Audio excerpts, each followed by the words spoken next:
gente vai começar aqui o primeiro episódio do podcast da Before. Aqui a gente vai falar sobre uma nova oportunidade de investimento e vai ter vários episódios futuramente que a gente vai focar nessas oportunidades literalmente. Mas aqui eu vou te dar tudo o que você precisa saber para entender essa oportunidade, na minha humilde opinião, que vai ser revolucionária. E você pode me cobrar no final desse podcast. Floriano, eu discordo que é revolucionário, a gente debate aqui nos comentários.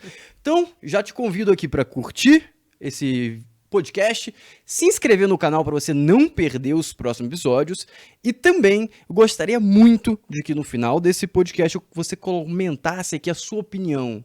Você pretende investir? Faz sentido para você? Não faz sentido? Qual que foi seu receio? O que você não entendeu? O que a gente pode utilizar isso para próximos episódios que a gente vai conseguir sanar todas as dúvidas e te deixar confortável para investir. Perfeito? Então eu tô aqui com a CEO da Before. Então já vou passar a palavra para ela se apresentar e a gente começa a entender essa oportunidade literalmente. Muito obrigado pela presença, Patrícia. Eu que te agradeço, Floriano. Muito prazer estar aqui. Bom, histórico de mercado financeiro, muitos anos, né? Patrícia Chile, sou ex-sócia da XP, ajudei lá a estruturar a plataforma de fundos, ficou gigante, né? E também eu era responsável ali desde o início pela área de fundos, gestora de uma série de portfólios, e começando uma época que a XP não era só Coca-Cola, a gente acompanhou ali muito do crescimento e aprendeu muito ali, né? Foi lá na XP, inclusive, que eu conheci o Rodrigo, meu sócio no Grupo Solon, ambos idealizadores aí da Before, né? Depois de lá, eu tive na holding do Paulo Lemann, né, junto com o Patrick O'Grady e com o Alexandre Aoud, o Patrick que também fora da XP antes, né? E depois de um ano lá, eu comecei a me questionar muito sobre empreender. Eu acho que eu fui mordida um pouco pela mosquinha ali da XP, que você vê que é possível, né? Trabalhei com muita gente competente, muita gente hard worker e determinada ali em uma série de objetivos, e a gente descobriu que é possível, né? Então eu fiquei 10 meses mais ou menos fora do Brasil, à época olhando para o que a gente achava que era o futuro, que é a tecnologia blockchain, uma série de congressos ali, Israel, Suíça e também no Vale do Silício, naturalmente, que é onde eu ficava um pouco mais até, e volto para o Brasil para fundar o Grupo Solon com o Rodrigo, que é onde começou a Before. Né? Então a história é essa. A base da Before. Para quem não conhece o Grupo Solon, eu vou dar uma introduzida aqui, eu acho bem interessante. Antes de eu me apresentar também, que eu esqueci, sou o Floriano, eu invisto desde os meus 18 anos e eu tô aqui, eu fui escolhido para esse host porque eu me interesso muito por investimento. Quando eu comecei a investir, eu comprei ações antes de ter qualquer investimento em renda fixa. Na verdade, tinha poupança, que eu acho que não é renda fixa, é perda fixa, né? Então não conta. Um investidor comum, se ele vai acessar para tentar comprar a participação de uma empresa, no caso da Before, ela veio ao mercado para trazer companhias de faturamento anual de 10 a 300 milhões, né? Então, assim, se você fosse tentar buscar fora desse mercado, né, uma empresa assim, você tem que fazer todo um trabalho de análise, de diligência, se ela não vem através de uma oportunidade de investimento, né? A pessoa teria acesso que teria um alto custo. É isso que eu quero dizer, tipo assim, você pode ter o acesso, só que você vai ter que ter uma infraestrutura de funding muito grande. E normalmente quem acessa isso são grandes investidores de fato, que aí tem seus portfólios, né, exclusivos, que pressupõem para você ter um portfólio desse que você tem que ter muitos e muitos milhões para se pagar uma estrutura, para você fazer seus investimentos diretamente. Você está certíssimo. Então a Before veio desenvolver, te dar acesso a essas empresas que você não teria caso você não tivesse um patrimônio de 100 milhões, 200 milhões aí. Então essa é a grande revolução que eu acredito que a Before está dando os primeiros passos aí, que a gente já tem a primeira empresa listada, está listando a segunda empresa, que vai ser o episódio até, o segundo episódio vai ser sobre a segunda empresa que eles estão listando, então já se inscreve no canal para você não perder o próximo episódio. Então, beleza, o que a Before vai ficar? A Before vai ficar ali acima do crowdfunding e abaixo da bolsa tradicional, que hoje a única que a gente tem aqui no Brasil é a B3. Então você vai ficar exatamente ali no meio. Qual que é a oportunidade que a gente enxerga? Por que que você viu isso, além de ser uma lacuna no mercado? Porque basicamente você tem um público, um grande público, que é a maior população brasileira, a maior parte da população brasileira, que não consegue investir nessas empresas. Então você viu essa lacuna de mercado. Mas por que que vale a pena entender, por que que vale a pena conhecer e por que que vale a pena um investidor comum, um cara que não tem um patrimônio de 10, 20, 30 milhões para investir nesse segmento, nessa lacuna que os grandes investidores investem? Já tem um asterisco aí que se grandes investidores investem é porque talvez tenha aí alguma coisa que vale a pena, né? Porque se o cara é um grande investidor é porque ele fez boas escolhas no passado. Sim. É porque é um acesso para investir em boas oportunidades que estão fora do radar da maioria dos investidores, né? Você tem aí, como você bem falou, no mercado você tem um mundo de bolsa de valores tradicional, que tem empresas mais maduras, né, que já estão num determinado patamar de resultado e que para estar naquele segmento de mercado regulado tem que cumprir uma série de pré-requisitos, né?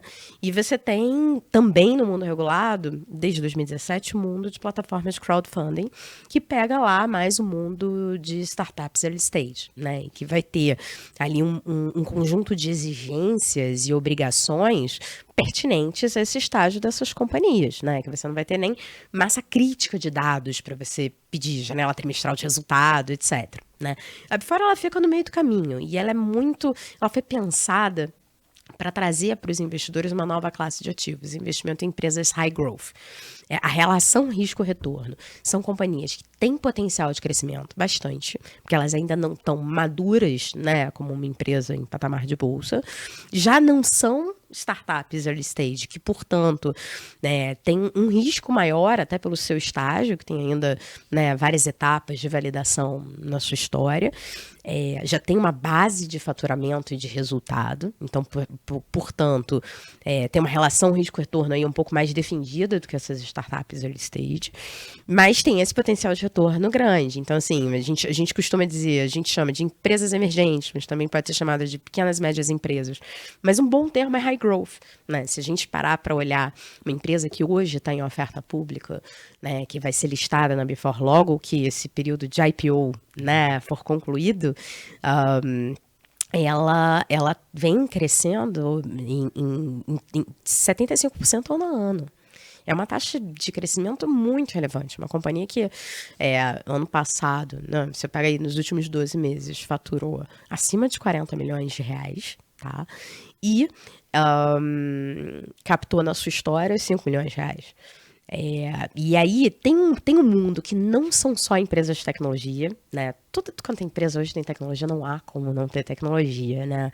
Mas em diferentes setores e que são oportunidades de empreendedores que, inclusive, topam as obrigações de estar no mercado regulado, porque eles vão acessar o capital de mercado de capitais, capital de investidores e acabam tendo um conjunto de obrigações e transparência com seus investidores para estar nesse mercado, tem que seguir regras.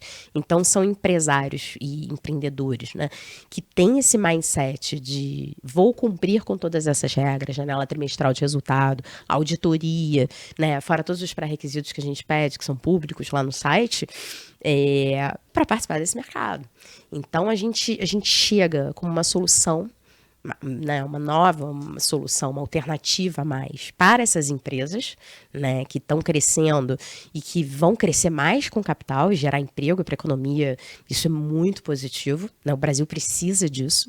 E para os investidores a gente se apresenta como uma nova classe de ativos, que na composição de portfólio vai fazer muito sentido, lembrando que a relação risco-retorno fica entre esses dois mundos que a gente explicou.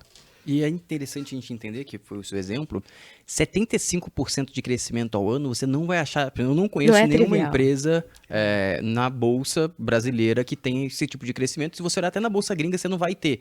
Depois de um estágio, é muito difícil você entregar um crescimento muito relevante, porque você tem que ter uma força de dominação absurda. Por exemplo, vamos imaginar a Apple. A Apple não vai entregar 100% de retorno nos próximos 3 anos. É impossível. Por que é impossível, Floriano? Porque simplesmente você tem que criar outro planeta Terra. E aí, quando você começa numa empresa menor, você imagina uma empresa menor, vamos supor uma empresa de celular, Floriano, mas essa empresa nunca vai ter um celular como a Apple. Beleza, mas ela pode alcançar 1 milhão de clientes. Ah, mas a Apple tem não sei... Beleza, ela pode alcançar 1 milhão, você está comprando ela quando ela tem 100 milhões de clientes. Ou seja, ela vai multiplicar por 10 vezes. Mas ela vai ser uma boa pagadora de dividendos, Exato. por exemplo. O que não vai acontecer, provavelmente, numa empresa da Before. Que ela vai reinvestir ao máximo para continuar sustentando taxas, né, fortes de crescimento. Mas ela vai ocorrer uma maturação, né? Tem tudo a ver com estágio, Exato, né? exato. É porque a gente está se propondo. Inclusive, quando um investidor vai compor o portfólio, naturalmente se olhar, vai ser natural que ele tenha mais participação em empresas em bolsas de valores, uma participação menor em startups early stage, uma participação no meio do caminho em ativos listados na Before. Né? Que não, a gente não pode se chamar de bolsa, a gente não é bolsa, a gente está na mesma regulação de bolsa, que é a resolução 135 da CVM. A gente é um mercado organizado, né, que funciona respeitando um arcabouço de normas, é uma infraestrutura sofisticada, né, tem supervisão de mercado, tem uma série de coisas, a gente reporta para o regulador, isso tudo se traduz em segurança para os investidores e para os participantes do mercado como um todo no final do dia, né, mas a gente não é bolsa, a gente é um balcão em que você consegue chegar lá, comprar e vender, os preços são transparentes, tem os matching de ordens, é uma experiência, inclusive ali no home broker, muito parecida com uma bolsa tradicional. Para o indivíduo, para o investidor, a experiência de aquisição é bem similar, então não vai ter grande diferença. E o nível de regulação e segurança é bem próximo também ao de uma bolsa tradicional, correto? Pela resolução, que é a mesma resolução, salvo o caso da Before nesse início, que a gente é participante do sandbox regulatório. O sandbox é um ambiente experimental do regulador em que ele pega normas. Na realidade, ele lança um edital. E participantes do mercado, né, podem aplicar e tentar submeter projetos. E alguns desses participantes foram, nesse edital, no caso, aprovados, né? Foram 33 ao todo, foram 4 aprovados. A Before é a única que faz esse modelo de negócio, porque o edital era bem aberto. Né? Inclusive incentivando bastante blockchain, que eu acho que é um tema que a gente vai acabar falando aqui. E aí, necessariamente pelo edital, a gente precisa usar uma norma existente da CVM como base, e a gente acaba pedindo um conjunto de dispensas que é justamente a forma diferente que a gente visa operar. E nesse ambiente a gente acaba tendo, uma vez aprovado, a gente foi aprovado ano passado e agora a gente está ano retrasado, né, finalzinho.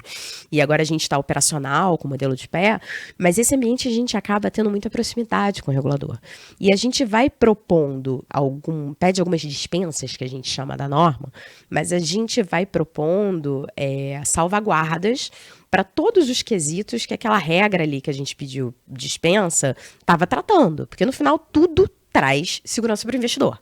Então, eu vou te dar um exemplo simples. A parte da nossa infraestrutura é em blockchain. A gente executa algumas formas diferentes, de um jeito diferente. Para todas as dispensas que a gente pediu, a gente parametrizou regras para cumprirem os conceitos que o mercado exige. E aí, o que vai acontecer depois do sandbox, quando o sandbox acaba, que é um período de 2 anos?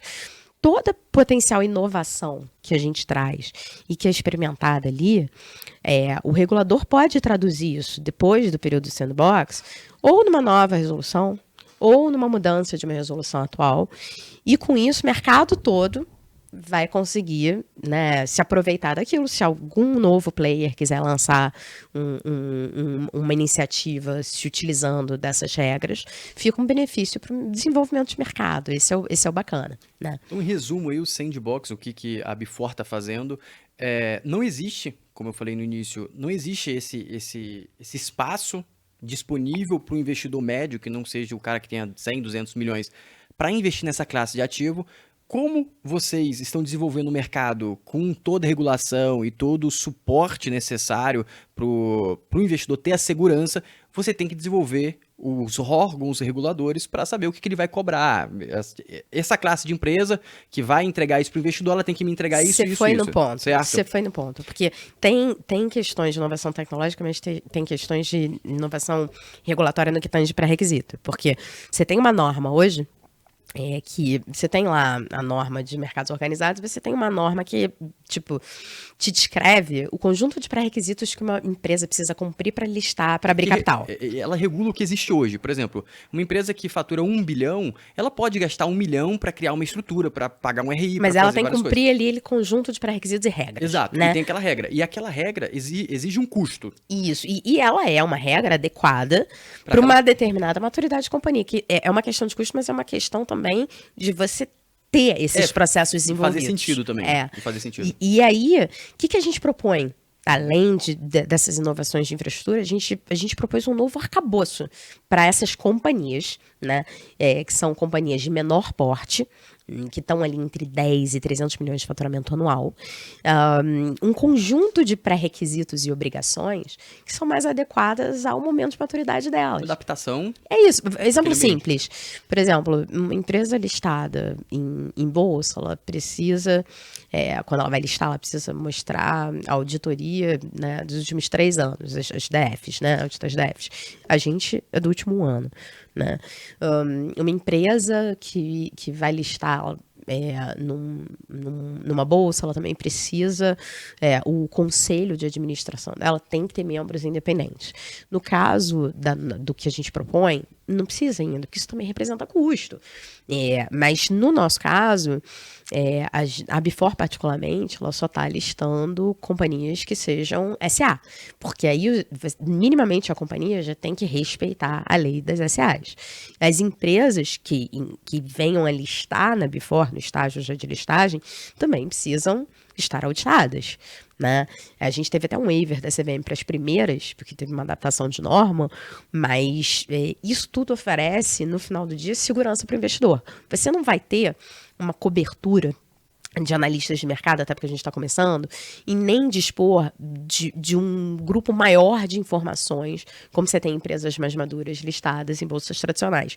Mas na Bifor você tem muito mais informações disponíveis e um conjunto de pré-requisitos bem maior do que você tem, por exemplo, na classe de crowdfunding, que são empresas menos maduras. Então, o que a gente propôs? A gente propôs algo que não existia, esse novo arcabouço, para conseguir criar esse novo mercado, porque você não existe um mercado que a gente chama de acesso no Brasil, mas é um nome que é meio...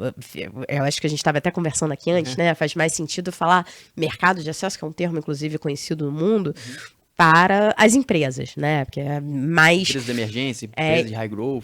Mas é um mercado de empresas high growth, para os investidores conseguirem, né, acessar essa classe de ativos no final do dia. Só para concluir, para ficar bem claro para o pessoal, a Bifor está desenvolvendo o mercado e o órgão regulador precisa amadurecer, e até a própria Bifor precisa amadurecer para entender todas as necessidades que o regulador precisa, que o investidor precisa, que a própria empresa precisa para realmente disponibilizar algo que seja útil e muito seguro. Então, eles estão criando isso com o órgão regulador, que é a CVM, que é o mesmo órgão regulador da Bolsa. A gente precisa submeter tudo para a CVM, né? Então, assim, pra você ter ideia. Só um asterisco. Então, nesse sandbox, vocês aumentam muito a frequência de contato. Muito. Porque, assim, se você parar para pensar, olhando para a B3 particularmente, a B3 é o único player brasileiro no segmento dela. Sim. Né? E tem aí décadas e décadas, mais 100 anos, na verdade. E, na verdade, ela foi precursora desse mercado. Então, ela anda de braço dado com o regulador, praticamente cada um no seu papel, com toda a retidão que exige nesse sentido, né? E, no nosso caso, a gente tem uma proximidade muito grande, muito nessa questão propositiva. Só para te dar um exemplo, a gente tem 29 documentos que regem as regras da nossa operação. Todos esses 29 documentos precisaram ser revisados e aprovados e foram criticados, conversados com o regulador. Quer dizer que o regulador... Mas, na verdade, assim, o regulador ele aceita ou não a responsabilidade completa da Bifor, né? E o barato de estar no sandbox, que eu acho que é um aspecto que você estava trazendo, é que essa proximidade é uma proximidade muito no sentido propositiva. Como eu estou propondo alguma coisa nova, que são conceitos em cima de uma norma diferentes, eu o tempo todo eu tenho que ir oferecendo paralelos para o regulador. Olha, essa norma aqui, a gente não vai fazer, mas e se eu fizer dessa outra forma aqui? E se eu apresentar desse jeito? E aí a gente vai conseguindo construir um conceito, experimentando esse conceito, porque na verdade a Before para ir no ar, tudo isso já tinha que ter sido superado, porque a gente tem que respeitar integralmente a norma para funcionar. Então, hoje, só para você ter ideia, eu tenho 51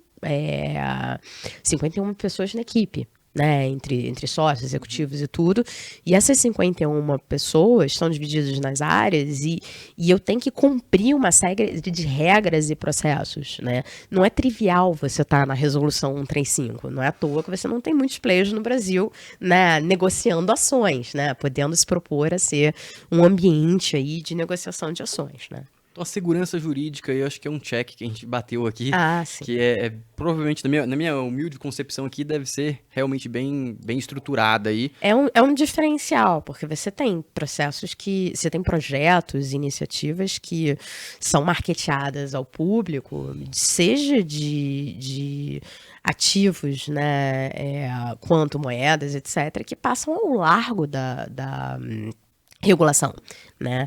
E aí não cabe a mim fazer juízo de valor, principalmente em mercados em que eu não sou necessariamente especialista, mas quando você está sendo supervisionado e quando você segue um conjunto de regras, óbvio, sempre você tem a CVM está ali supervisionando, você tem sempre melhoria, mas você já está um degrau a mais de segurança para os investidores, isso sem dúvida. E até nesse critério que, até colocando um asterisco aqui, que quem está assistindo a gente aqui provavelmente deve gostar muito de investimento e buscar novas formas de investimento, porque teve um caso bem recente até de uma pirâmide que colocava os símbolos da CVM, Ambima e tudo mais no seu rodapé e não tinha nenhum cadastro. Então, sempre que você for investir em algum lugar e você vê esses símbolos, verifica o cadastro na raiz. Então, se está no site deles, tem que estar no site da CVM também. Então, você tem que verificar sempre para ver essa segurança. Porque prometer retorno é muito fácil, mas entregar já não é a coisa mais fácil do mundo. E assim, é interessante, né? Porque eu acho que o ativo mais precioso na vida das pessoas hoje não é nem dinheiro, é tempo. Sim. Né?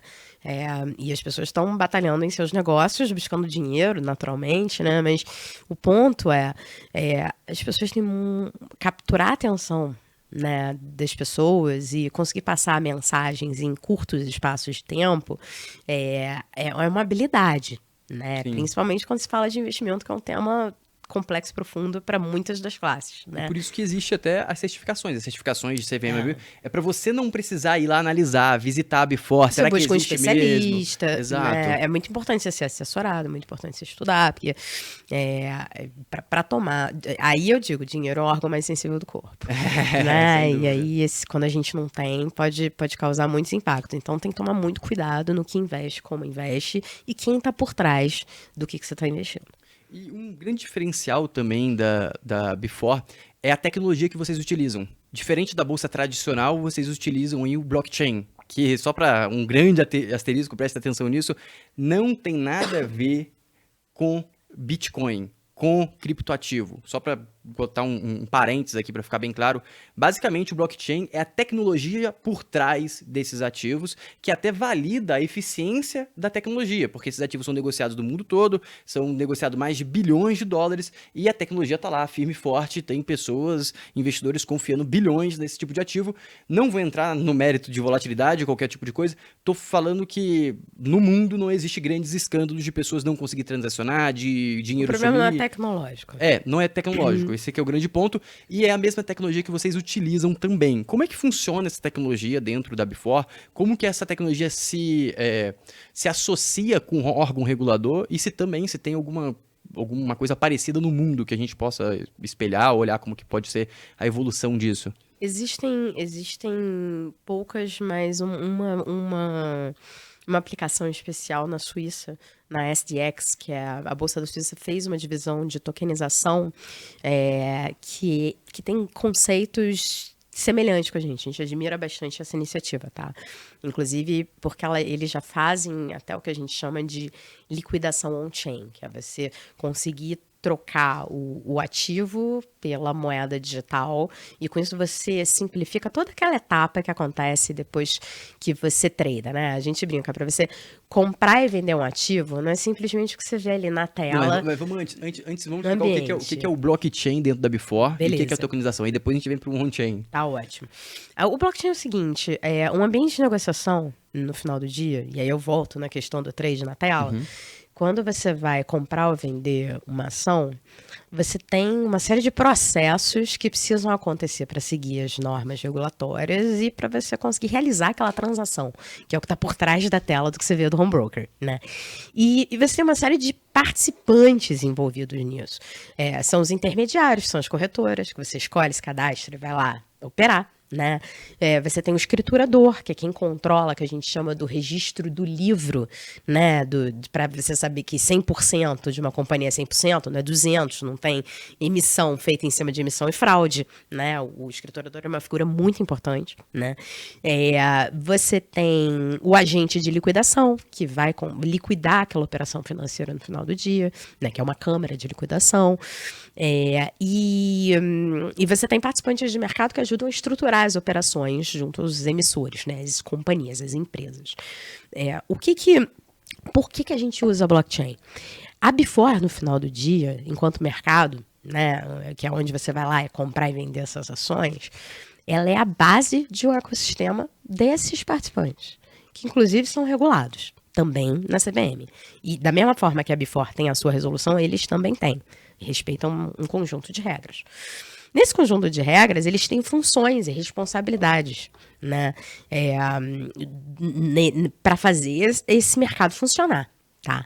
E aí, o que a gente fez? Para uma transação sedada e confirmada e liquidada, né, um trading, uma operação, né, a gente usa blockchain para conseguir, que é uma rede distribuída entre nós, cada nó desse é um participante, e esse participante tem uma responsabilidade, que vai ser uma responsabilidade de leitura, de consulta, ou de validação, quer dizer, beleza, a operação está ok, foi concluída, né?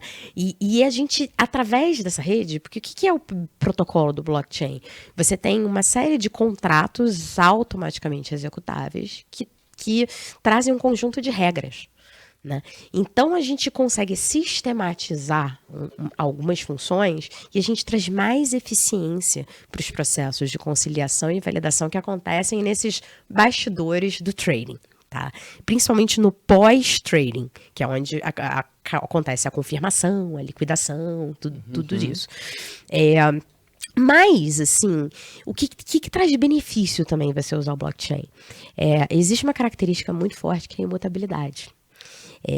Quando você faz todas essas rotinas de conciliação, esses processos, essas validações, o token que vai sendo tradeado, né, que o token nada mais é do que uma representação digital da ação, né, no valor mobiliário ação, ele é rastreável, porque como é imutável, você consegue auditar, né, e você não perde o histórico de nada, você não pode mudar uma base de dados daquilo que foi feito. Isso é uma característica muito boa. Mas a gente escolheu blockchain não só por isso. Hoje, em termos de blockchain, a gente usa um pedacinho perto do potencial que essa tecnologia tem para trazer eficiência para o mercado. Né? Por isso que eu estava falando de liquidação on-chain. Liquidação on-chain é um endgame para a gente. Né? Mas você tem uma série de processos que, usando esses smart contracts, a gente pode trazer mais eficiência e mais segurança para essa nova forma de infraestrutura de mercado que a gente está propondo. Então, hoje vocês estão no front da tecnologia aí de negociação, correto? A gente está propondo uma nova forma de infraestrutura de mercado que a gente acaba provocando, Floriano, uma releitura do papel de alguns participantes de mercado. Né? O escriturador, por exemplo, ele é um nó na rede. Né? E esse escriturador, ele tem um livro dele, que ele controla 100% das ações da companhia, né? com a lista atualizada dos investidores, porque você vai lá, tradar em mercado, muda a composição do livro, certo? Sim. Né? No final do dia você tem... a gente tem inclusive uma redundância no sistema dele, com a última posição atualizada, né? E ele tem lá o nó, que ele está conciliando com o livro. Né? É uma série de detalhes técnicos. Eu peço desculpa se eu aprofundar muito no técnico, às vezes não tem como, não. Né? Mas na prática, gente, a gente está trazendo essa tecnologia para a gente conseguir fazer um ambiente mais leve, mais eficiente, mais seguro, né? E é uma abordagem diferente. Né? E a gente vai ampliando o uso dessa tecnologia ao longo dos anos até chegar numa liquidação on-chain. Por exemplo, o que eu chamo de liquidação on-chain, que parece uma palavra aí também meio complicada, é o seguinte: a gente não tem ali as moedas digitais, que são tão famosas, né? Pra gente só faz sentido liquidar uma ação, ou seja, fazer com que a compra e a venda de uma ação de uma companhia seja liquidada com uma moeda digital, né? A partir do momento que no Brasil, isso é uma visão da Before, tá? Não é uma visão técnica, não é um padrão de mercado. A partir do momento que o Banco Central brasileiro, por exemplo, lançar a sua moeda digital, que na nossa visão é o futuro, porque tem várias iniciativas de bancos centrais pelos mundos que já estão, a própria Suíça é avançada. O Campos Neto já falou algumas vezes disso, já tem pesquisa, já tem para 2025, então, tipo, já tá meio que encaminhado, vai sair em algum momento, já vai sair em algum momento. E a gente é muito entusiasmado com isso, tá? Porque, assim, ali na frente, quando você tiver o CBDC, né, vai ser um protocolo, né, e uma moeda do Banco Central lastreada, né, portanto, com toda a segurança. É por isso que a gente acha que só faz sentido entrar nesse mundo depois que o Banco Central botar o stamp dele na história, né, e a gente vai poder lançar uma moeda transacional nossa, ou seja, para viabilizar a liquidação das operações da Before, lastreada no CBDC, no Real Digital do Banco Central.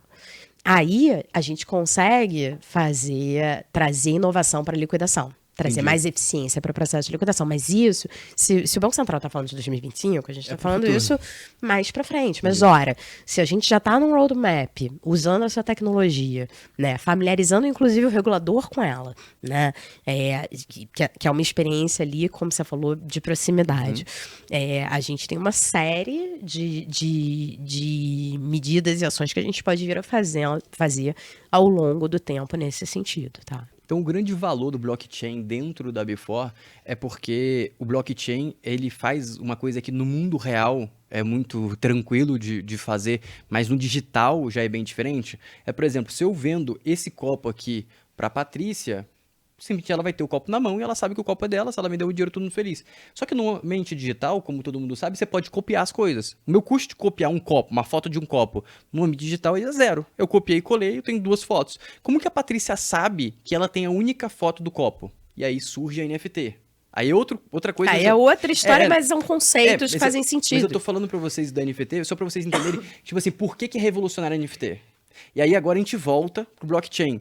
Cadê a revolução do blockchain? É conseguir dar validação a negociações únicas, comprovando que ela vai ser única. Por exemplo, eu tenho um carro, eu peguei e vendi o carro para... Eu tenho a minha escritura do meu carro na blockchain, eu vendi o meu carro para a Patrícia, e a Patrícia sabe que a escritura saiu de mim, foi para ela, e eu não copiei e colei aquela escritura. É impossível fazer isso. E esse é o grande valor da blockchain. E aí, como você pode imaginar, quando você faz isso só no meio tecnológico, pelo meio tecnológico, isso fica muito mais barato, muito mais eficiente, porque você fez tudo dentro de um ambiente só. Na maturidade, né? Porque até chegar lá, a gente investe bastante dinheiro para montar a estrutura. Então, você cria a estrutura, mas depois a estrutura é muito escalável. Porque é o objetivo. Estamos todos ali para isso, então, né?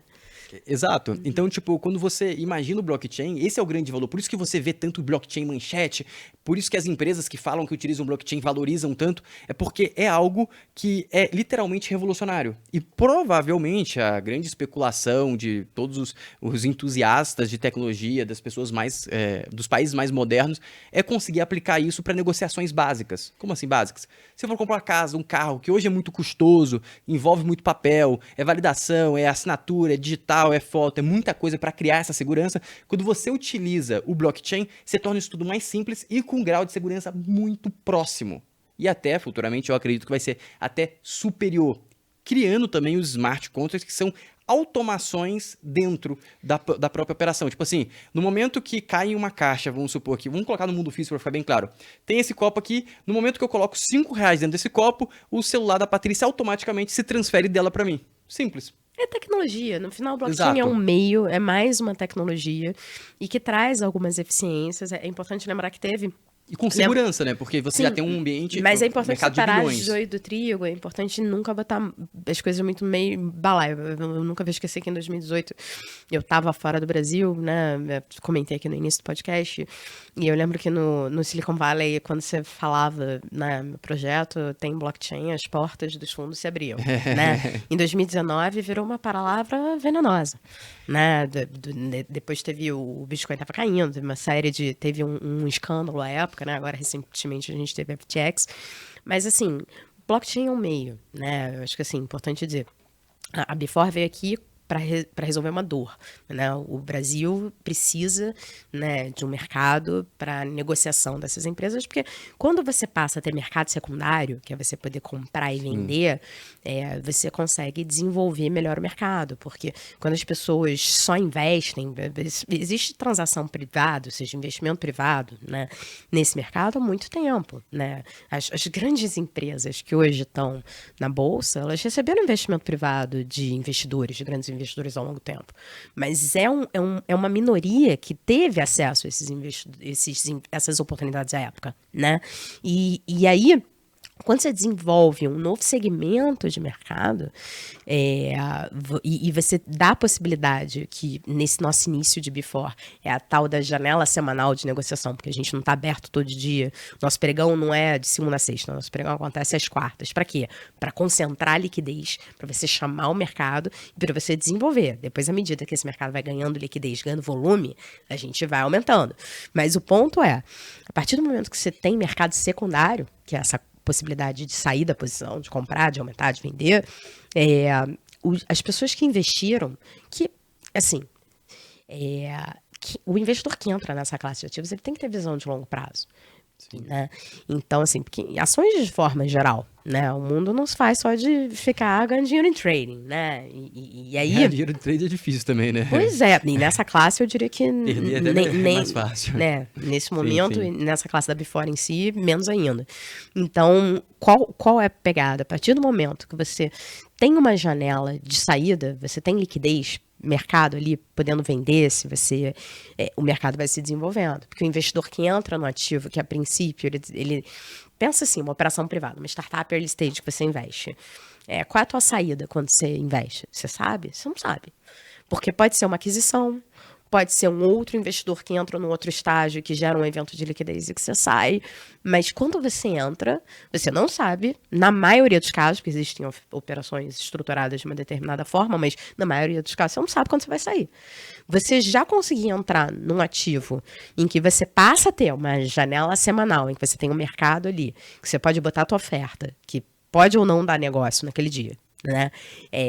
E de uma empresa que tem alto potencial de crescimento, porque ela está num estágio que ela ainda não está tão madura e ela tem bons números e você tem ali todas as informações, porque é regulado, porque tem janela trimestral de resultado para analisar teu investimento, é uma super oportunidade. E aí você desenvolve mercado. E é para isso que a Before veio. E o blockchain, nesse contexto, ele é um operacional por trás. É um operacional por trás. E aí aquela história de blockchain pelo mundo e por ser famoso, tem muita coisa, mas assim, tem aplicações e aplicações. E a gente vai ver nos próximos anos, muitos anos, o desenvolvimento dessas aplicações nos diferentes setores. E passa por você ter padronização maior, as regras, as agências reguladoras entenderem como tratar isso, né? E é nessa linha de frente, nessa vanguarda que a gente está se posicionando em termos de tecnologia. Por isso que eu falei que vai ser revolucionário, tá vendo? Então, agora a gente chegou numa parte do podcast que eu vou dar um checklist aqui e convidar pra galera que não entendeu ainda aí nos comentários e tira sua dúvida. Não entendi essa parte. Tô com receio dessa parte. Tira aqui as dúvidas. Então você conseguiu entender que é muito regulado, que tem uma proximidade com o regulador, que não é algo que ela acordou e quis fazer, é alguma coisa regulado. É algo que a gente já vai falar daqui a pouco, que existe em outros países já bem mais desenvolvido, e também que utiliza uma tecnologia, que quando você for entrar lá no site, você vai ver tokenização, blockchain. Então você já entendeu que não tem uma grande ligação com o Bitcoin, entre outras criptomoedas. Você entendeu essa parte? E agora vamos entrar aí no desenvolvimento literal do mercado, que já existe em outros lugares. E aí, daqui a pouco a gente entra também para falar os ativos que já estão listados, os que vão listar. Eu acho que é uma parte que é muito interessante também. Como que... porque nos Estados Unidos já tem uma bolsa que cresceu e amadureceu, começando mais nichada que a Nasdaq. A Nasdaq começou... Ela com foco muito em tecnologia inicialmente, Fábio. Começou mais pequena, assim, e porque no mundo, assim, normalmente o país tem uma bolsa, normalmente, porque é um ambiente que você precisa você tem uma barreira de entrada muito grande, que é a liquidez, e até por isso que justifica hoje... E a barreira regulatória também, não é trivial você cumprir com todo esse arcabouço, como eu falei. Tem a regulação e a liquidez, que a liquidez você entra no conceito de comunidade e tudo mais, mas o meu grande ponto é, vocês têm alguma inspiração internacional, e além da várias, americana? Mas nenhuma é exatamente igual, assim, porque na verdade, a gente acumulou uma série de conceitos. Você olha, e uma das inspirações é a própria B3, porque a gente, uma vez sendo a mesma resolução, inclusive, não tem como não olhar para todos os manuais, regras, etc., e para o histórico desenvolvido dela e tirar alguns assumptions que a gente usou, né? Mas, por exemplo, eu tô falando do ponto de vista de regra, tá? Sim. A supervisão de mercado, porque tem muita coisa técnica por trás disso, né? Sim. Então, assim, mas se você olhar para Canadá, por exemplo, tem a TSX, né, que é a bolsa principal lá. E o Canadá tem duas bolsas, né? Não, na realidade, duas bolsas que a gente olha mais perto, tá? Que trada, que tem divisões de empresas emergentes, que a gente chama, vai. O Canadá lançou a TSX Ventures, que tem vários ativos listados, inclusive é muito forte em mineração. Né? Inclusive tem empresa, tipo, que a gente chama de junior companies, de mineração listadas na TSX Ventures, que é como se fosse a divisão de acesso deles, que é uma divisão para empresas de segmento, né, de menor porte. Né? Tem várias empresas listadas. A London Stock Exchange tem a AIM, que é a Alternative Investment Market. Quantos ativos tem na do Canadá? Você tem uma ordem de grandeza? Eu vi uma pesquisa outro dia que em torno de 129 ativos passaram da divisão de acesso para a divisão principal. Mas, não sei se é 2.000, mas é um volume relevante. Milhares, né? Assim.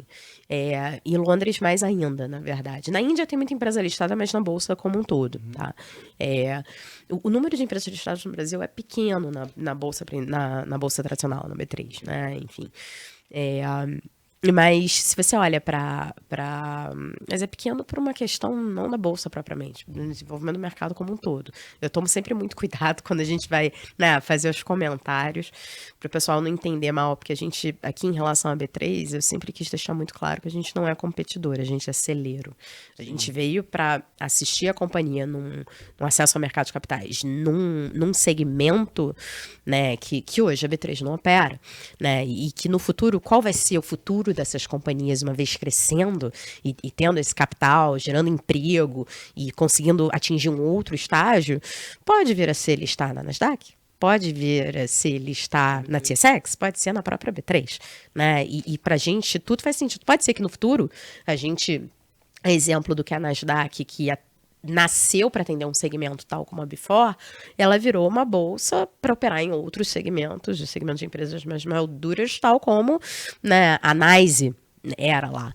E aqui a gente cria uma nova possibilidade, né? Porque se você investe numa empresa da B3, você realmente depende do crescimento daquela empresa, da maturação. Não que na Before você não vai depender, você vai ser interessante isso. Só que na Before você tem duas grandes formas de rentabilizar seu capital, que é possivelmente ela abrir um re-IPO na B3, tentando captar valores maiores e dando possibilidade, quem sabe, para a saída dos investidores atuais, entrando em uma rodada maior, e também a possibilidade de ser adquirida, já que é uma empresa menor, ela pode ser adquirida por uma terceira. Já uma empresa da B3 são casos mais escassos de aquisição ou de fusão, porque são empresas já muito robustas, muito grandes. Então, acontecem operações até de fechamento de capital, que os investidores têm ganho, mas é bem assim, mais raro. Assim.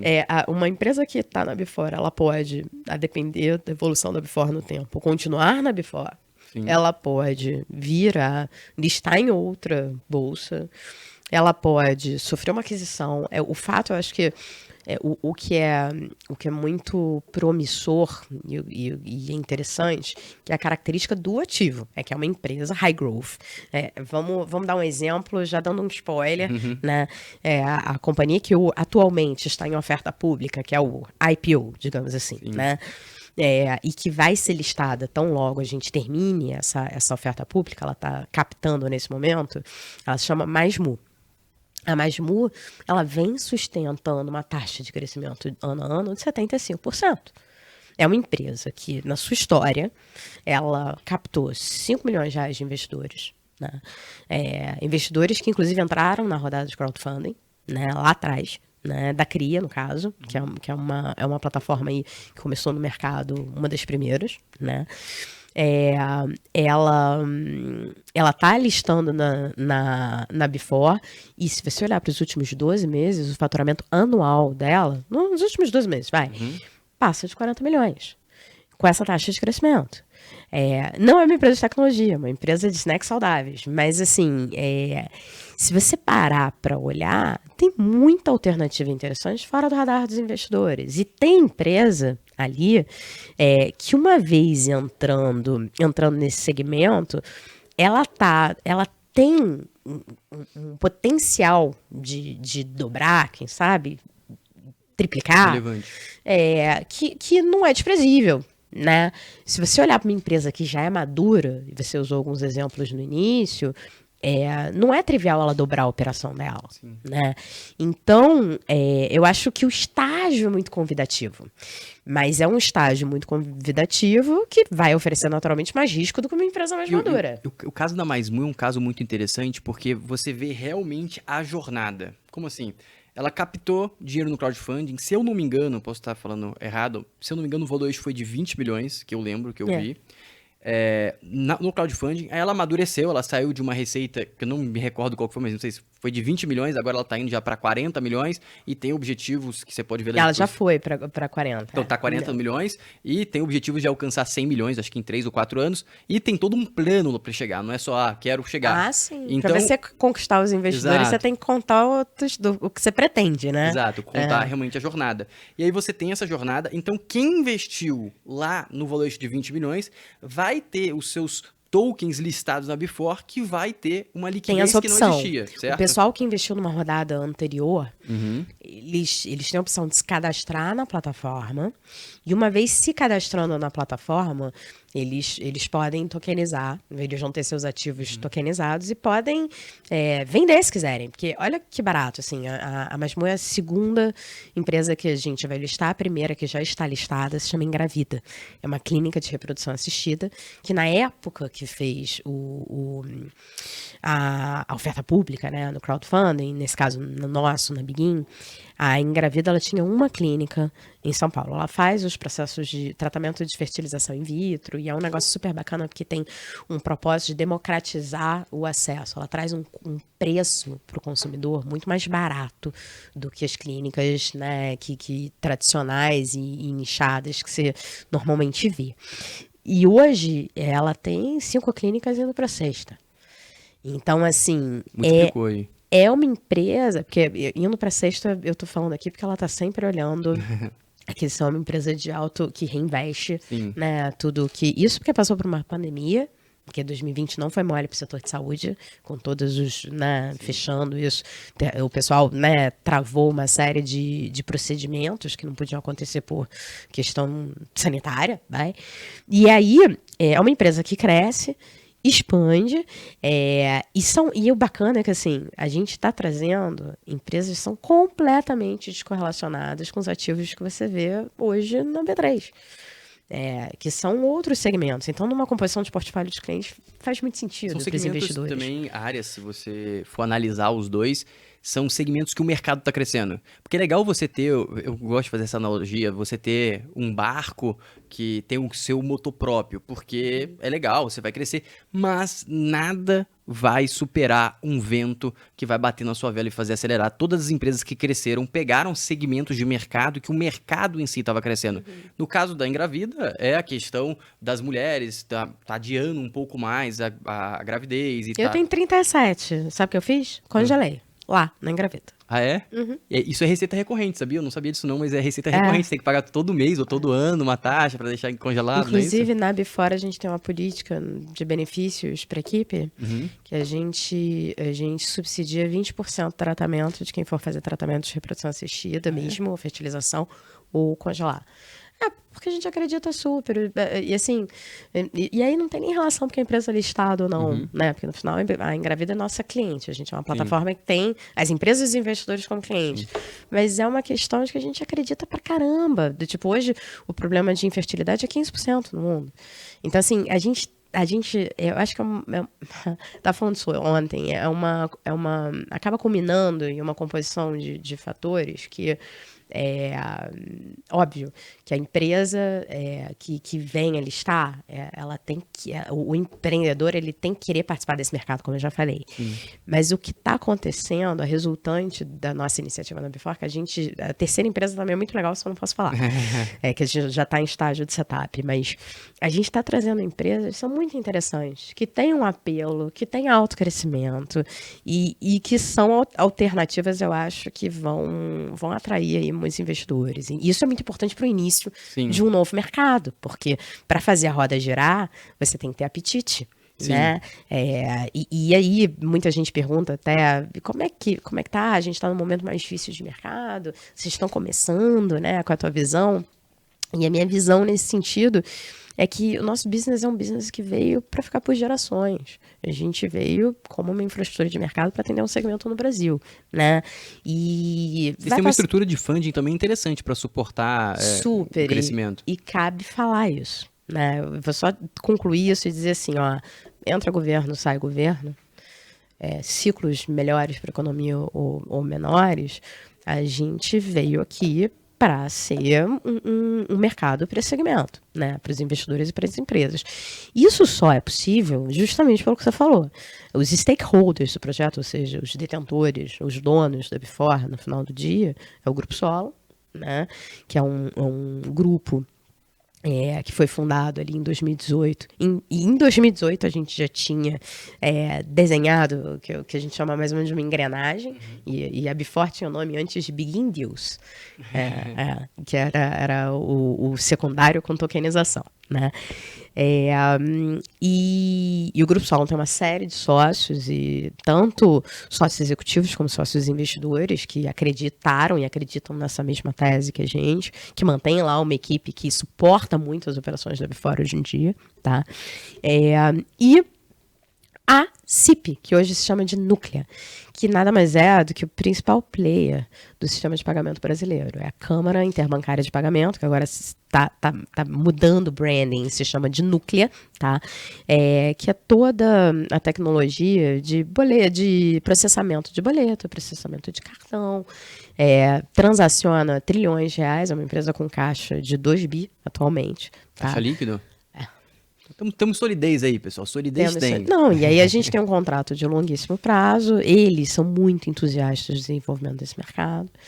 E os stakeholders da Before, portanto, estão alinhados em desenvolver um projeto, estruturar um projeto para o Brasil. Então vocês têm muita solidez aí para conseguir passar um caminho longo aí até se tornar uma empresa rentável, lucrativa, e os seus stakeholders, ou seja, os investidores estão bem alinhados. É aquele negócio que eu falei para vocês.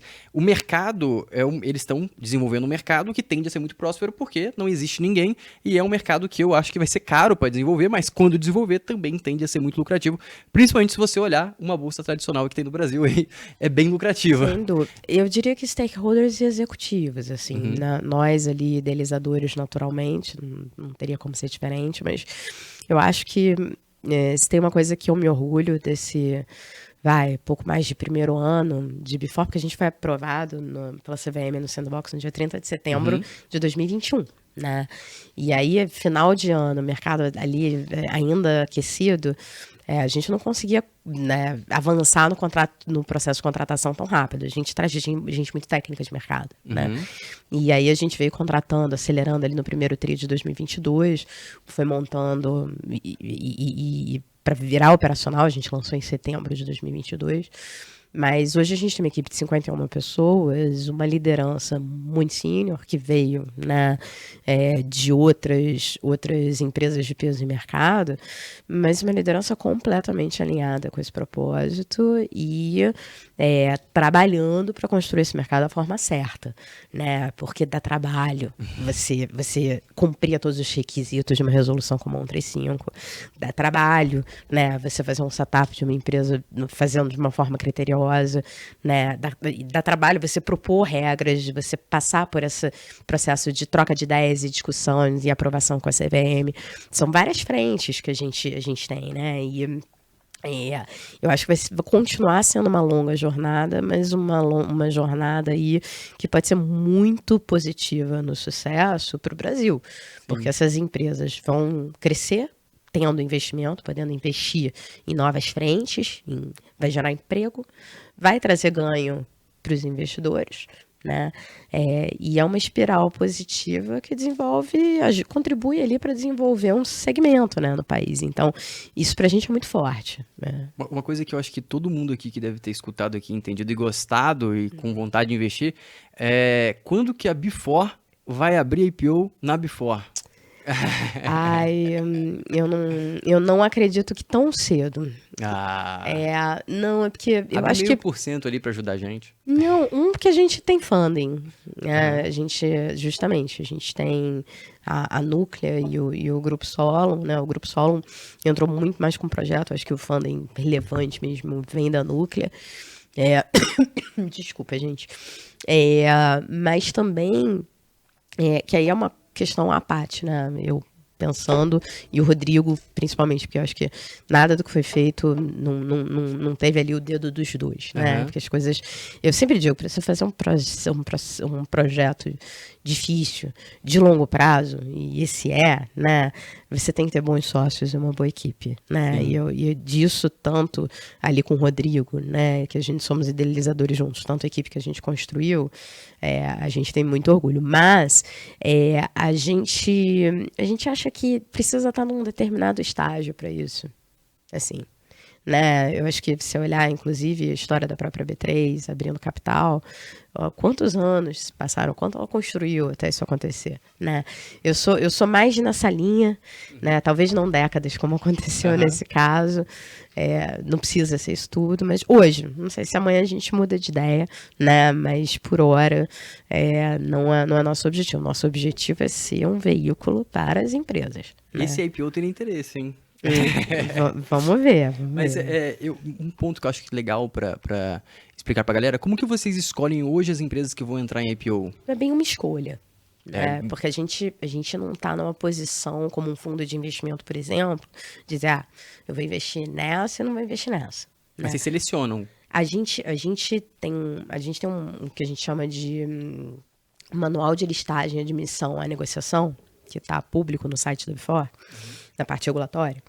E nesse manual, você tem todos os pré-requisitos que a empresa precisa cumprir para listar, né?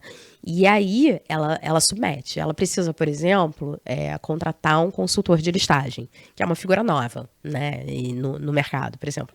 A gente, olhando para London Stock Exchange de Londres, que é aquela ideia que eu falei que a gente fez um pupurri olhando iniciativas pelo mundo. A London Stock Exchange tem uma figura chamada Nominated Advisor. Ele é nada mais do que um consultor que pega na mão da companhia e ajuda ela a preparar a companhia para o IPO, né? E aí, a gente criou a figura obrigatória. Toda empresa que lista na Before necessariamente precisa contratar um consultor, que ele passa por um processo de credenciamento, ele tem que ter pré-requisitos, né, prévio, e ele ajuda a empresa nesse processo, tá? Então, o processo, na verdade, as empresas elas precisam passar. O que existe, eventualmente, é uma organização de pipeline, de quem vem antes, e que está muito mais associada a um sounding para saber quem é o âncora, quem é o investidor líder daquela oferta pública, do que propriamente dito da gente dizer você é a empresa que vai primeiro ou depois. Porque como esse mercado é um mercado que está se desenvolvendo e você não adianta a gente trazer vários ativos de uma vez, porque a gente vai ficar com um monte de oferta pública aberta. Nem todo mundo ainda conhece a Before. E a gente precisa concluir as ofertas públicas para listar e começar a fazer. Então, é um processo gradual. Sim. Você vai listando gradualmente, a marca da Before vai ficando mais conhecida, o projeto ficando mais conhecido, e vai se desenvolvendo, você vai aumentando o número de empresas listadas. Então, é muito mais uma questão da empresa estar pronta primeiro e ter um investidor âncora, ter um investidor líder, e beleza, tá pronta, vamos ao mercado, vamos fazer a oferta pública, vamos captar e vamos começar a negociar na data tal, né, do que necessariamente uma seleção, não é bem uma seleção, porque a gente, inclusive, nem pode selecionar. Porque seleção é sempre subjetiva, né? A gente, enquanto ambiente regulado, a gente tem um arcabouço de regras. Se o cara preencher o checklist, ele pode ser... E aí é o mercado que vai ter apetite para aquela oferta pública ou não.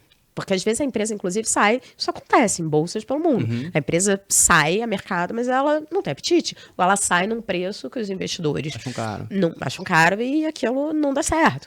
Então, assim, o mercado não tem esse papel, né? O mercado, ele oferece o ambiente para que, né, a mágica aconteça, digamos assim. Perfeito, perfeito.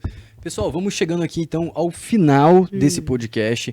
Vou convidar vocês novamente a se inscreverem, curtirem, porque os próximos episódios a gente vai falar com o Otto, que é o CEO da MaisMu, e entender o negócio da MaisMu e o potencial desse mercado que ela está desenvolvendo e está crescendo muito no Brasil e no mundo. E também a gente vai ter um episódio em breve aí também com o CEO da Engravida, entender bem a fundo qual que é o potencial desse mercado. E uma característica que eu acho muito interessante que você citou e é bom reforçar, você não consegue se expor hoje de forma isolada nesses segmentos na bolsa tradicional. Como assim? Hoje você vai ter, o único que eu conheço pelo menos que está desenvolvendo um pouco o mercado de inseminação artificial assistida entre congelamento de óvulo é a Fleury, só que você vai ter uma exposição de quanto você colocar na Fleury, você vai ter a exposição de 5%, 2%, até menos disso, porque é uma empresa muito grande. É gigante, é verdade. E por que esse aspecto é importante? Porque quando você vai compor um portfólio, né, alocar o teu patrimônio em ativos financeiros, é muito importante você buscar uma diversificação. E inclusive, para você defender o teu portfólio de exposições, de oscilações de mercado, você ter ativos que sejam, que a gente chama a palavra descorrelacionado, né? Que vão ter uma relação salva, além da percepção de mercado como um todo, mas é uma relação pequena entre si, né? Variáveis muito diferentes que vão, né, fazer mexer aquele ativo.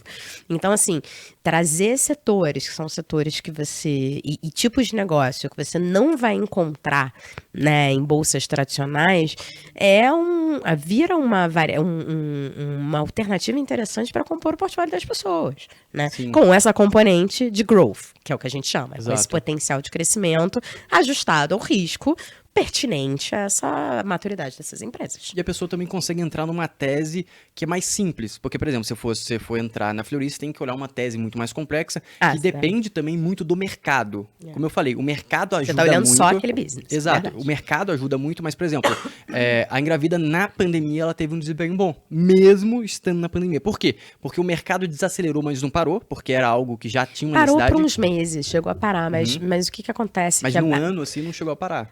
No ano não chegou a parar. Porque ela cresceu ano após, eu não cheguei a olhar o balanço. Ela não chegou. Ela teve um V muito ascendente, aquela que a gente chama da recuperação em V, de chegar, né?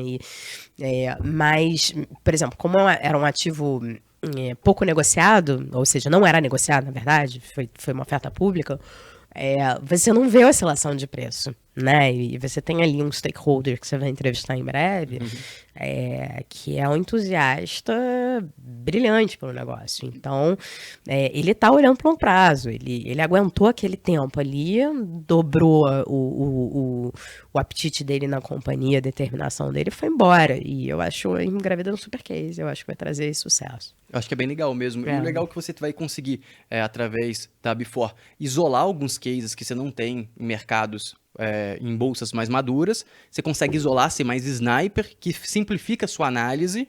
E também você consegue diversificar o seu portfólio, lembrando que é um case mais arriscado por ser menor, mas você consegue ser mais sniper se for, por exemplo, um médico que vê aquele setor crescendo e acha que vai desenvolver, ele tem uma veia ali para explorar sem estar inerente, entrando em vários outros riscos. Ele vai entender muito melhor daquilo. Exato, exatamente.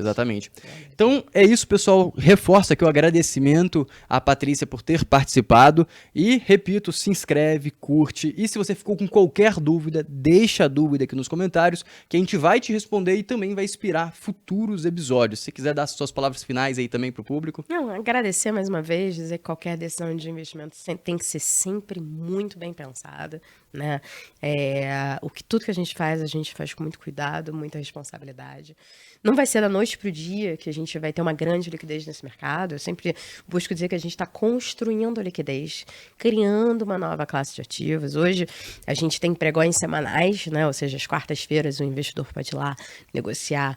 Hoje engravida, em breve mais MU e depois muito mais ativos.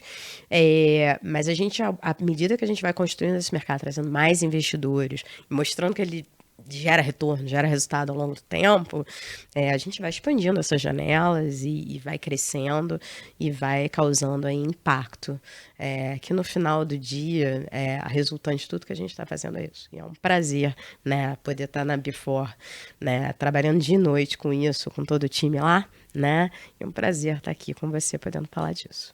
Perfeito. Então um abraço a todos e até o próximo episódio. Muito obrigada.